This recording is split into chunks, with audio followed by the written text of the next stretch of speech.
Saskizondik, ang inyo pong lingkod na handang gumabay, umalalay, magbigay swerte sa mga kabuhayan na tumutukod. Dahil lahat ng mutya dignum nagawa sa Brazil, eto sinturon dito nyo lamang makikita. Maging ang mga talandro, baho na walang mata, isa mata. Maging ang mga maaaring magbibigay ng kaunlaran sa inyong negosyo, dito nyo masisilayan. At higit pa sa lahat, handa din po ako tumulong manggamot sa lahat ng mga pasyente. Walang pag-alinlangan sa tulong sa kapwa. Saskizondik,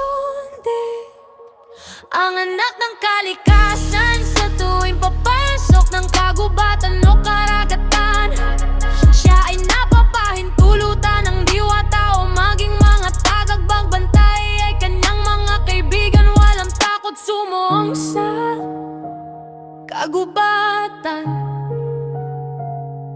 Saskizondik.